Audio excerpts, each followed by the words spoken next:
नमस्कार, स्वागत है आपका द न्यूज पर। मैं हूं आपके साथ शेरिन। आम आदमी पार्टी सरकार के नेताओं की कम नहीं हो रही है मुश्किलें। पहले संजय सिंह की गिरफ्तारी, दिल्ली में हुए शराब घोटाले में और अब वक्फ बोर्ड में बड़ी हेराफेरी के चलते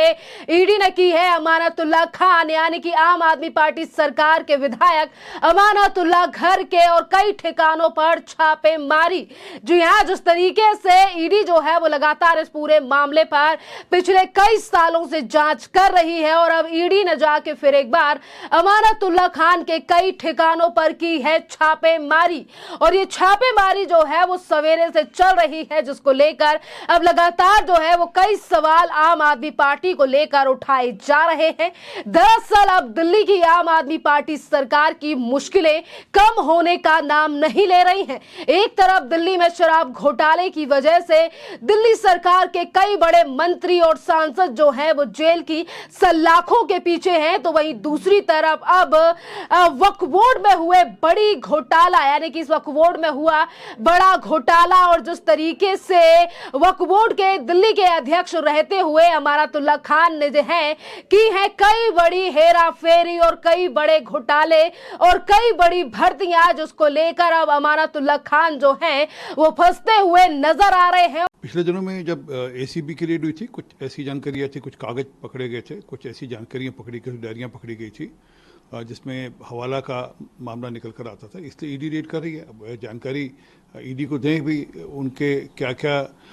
हवाला में मामले हैं, जहाँ किस प्रकार से जो पैसा यहाँ पर कमाया गया वह बाहर कैसे गया और बाहर से कैसे हिंदुस्तान आया। शाम तक पूरी जानकारी आ जाएगी, परंतु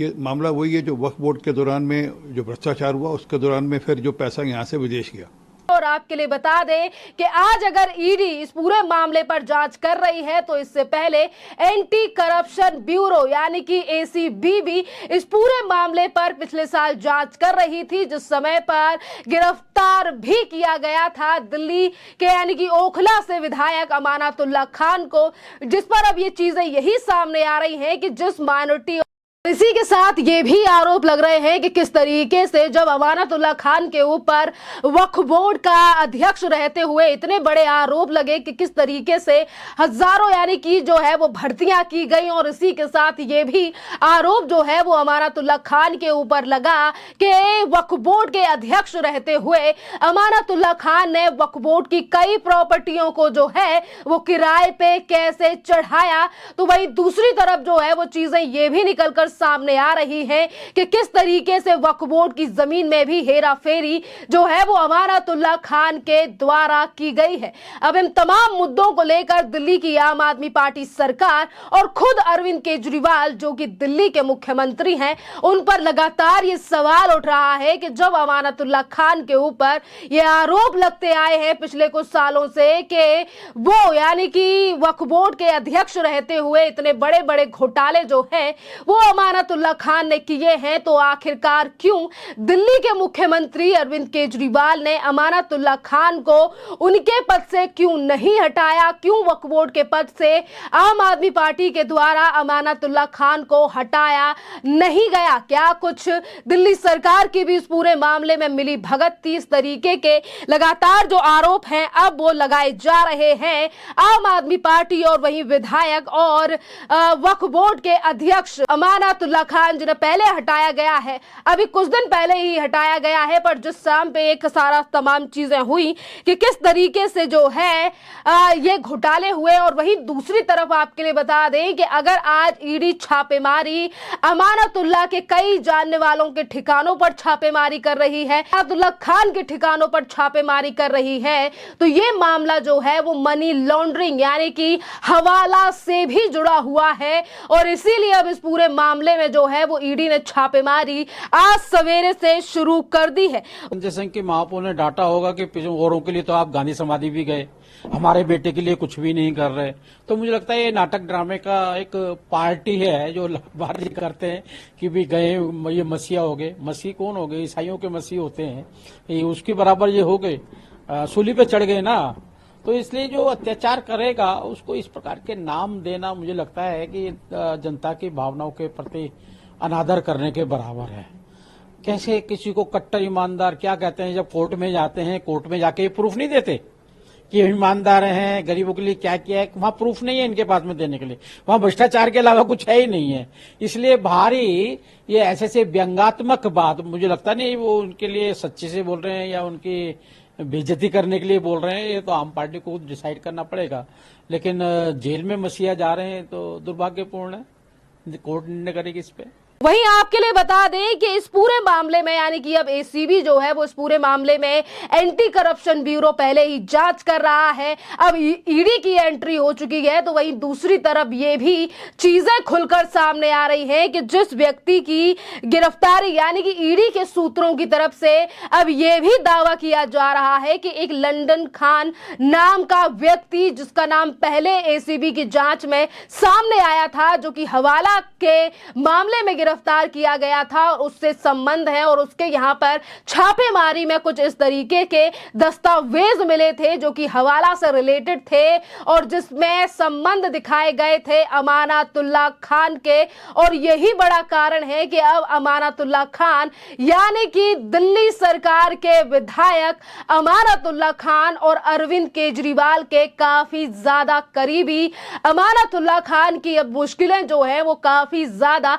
बढ़ने वाली हैं। आपके लिए बता दें कि आज अगर मनी लॉन्ड्रिंग मामले में ईडी ने इस पूरे मामले में छापेमारी की है तो ये पहली बार नहीं है, बल्कि इससे पहले पिछले साल सितंबर के महीने में अमानतुल्लाह खान की गिरफ्तारी दिल्ली पुलिस के द्वारा यानी कि एंटी करप्शन ब्यूरो के द्वारा भी की गई थी। इसमें जांच की जा रही थी, जिस समय पर दिल्ली पुलिस ने हैबिचुअल ऑफेंडर तक जिक्र कर दिया था और बैड कैरेक्टर भी घोषित कर दिया था अमानतुल्लाह खान को। जिस तरीके से कई मामलों को लेकर जांच जो है वो अमानतुल्लाह खान के ऊपर इन दिनों चल रही है। और इसी के साथ आपके लिए बता दें कि एक तरफ आम आदमी पार्टी के विधायक, सांसद और मंत्रियों की मुश्किलें जो है वो कम होने का नाम नहीं ले रही हैं, तो वहीं दूसरी तरफ आज भारतीय जनता पार्टी जो है वो भी अरविंद केजरीवाल और आम आदमी पार्टी और अमानतुल्लाह खान के ऊपर लगातार हमलावर है। दिल्ली बीजेपी की तरफ से एक न्यूज को शेयर करते हुए लिखा गया है कि केजरीवाल के एक और घोटालेबाज विधायक अमानतुल्लाह खान के ठिकानों पर ईडी की छापेमारी। तो वहीं दूसरी तरफ दिल्ली प्रदेश के उपाध्यक्ष कपिल मिश्रा ने भी इस पूरे मामले को लेकर ट्वीट किया है और उन्होंने लिखा है कि अमानतुल्लाह खान और केजरीवाल गैंग अपने वोट का भी सगा नहीं है, वक्फ बोर्ड का पैसा लूटने का काम अमानतुल्लाह ने किया। केजरीवाल ने बार बार करप्शन के आरोपों के बाद भी अमानतुल्लाह को वक्फ बोर्ड से जोड़े रखा। वक्फ बोर्ड करप्शन और लूट का अड्डा बन चुका है। ये तमाम बातें जो हैं वो कपिल मिश्रा ने एक्स पर ट्वीट के माध्यम से की है। अब देखना अहम रहेगा क्या फिर एक बार आम आदमी पार्टी की तरफ से ये आरोप लगाया जाएगा कि 2024 में लोकसभा के चुनाव है और इसीलिए देश के प्रधानमंत्री नरेंद्र मोदी ईडी और सीबीआई का इस्तेमाल कर रहे हैं क्योंकि उन्हें 2024 में चुनाव का डर है या फिर हार का डर है, क्योंकि लगातार यही आरोप जो है वो इंडिया अलायंस और आम आदमी पार्टी की तरफ से, सरकार की तरफ से और खुद मुख्यमंत्री जो हैं वो अपने एक के बाद एक नेताओं की गिरफ्तारी के बाद देश के प्रधानमंत्री नरेंद्र मोदी के ऊपर ये आरोप लगा रहे हैं। क्योंकि आपके लिए बता दें कि पहले हवाला के मामले में सत्येंद्र जैन की गिरफ्तारी 2022 में, फिर 2023 में यानी कि इसी साल में फरवरी के महीने में मनीष सिसोदिया की गिरफ्तारी और अब जाकर यानी कि इसी महीने हो चुकी है संजय सिंह की गिरफ्तारी। कोई मनी लॉन्ड्रिंग तो कोई शराब घोटाला तो कोई वक्फ बोर्ड में करप्शन और भर्तियों को लेकर लगातार आम आदमी पार्टी के नेताओं की, मंत्रियों के, सांसदों की मुश्किलें बढ़ रही हैं, जिस पर आम आदमी पार्टी का यह कहना है कि सरकार ईमानदार है पर सरकार का काम रोकने के लिए मोदी सरकार ये सब कर रही है, एजेंसियों का इस्तेमाल कर रही है। पर अब देखना अहम रहेगा कि अगर आम आदमी पार्टी के नेता जेल में जा रहे हैं तो वो कुछ सबूतों के आधार पे तो जा ही रहे होंगे। तो कहीं ना कहीं जो जनता ये बात कह रही है कि जो अरविंद केजरीवाल कहते थे कि हमने पेपर देख देख के भर्तियां की हैं, हमने तो अपने सभी नेताओं के पेपर देखे हैं, कहीं ना कहीं उस बयान को लेकर भी अब लगातार सवाल जो है वो दिल्ली की जनता की तरफ से ही उठ रहा है। खैर, इस पूरे मामले पर आपकी जो भी राय हो आप हमें कमेंट कर जरूर बताइए। धन्यवाद।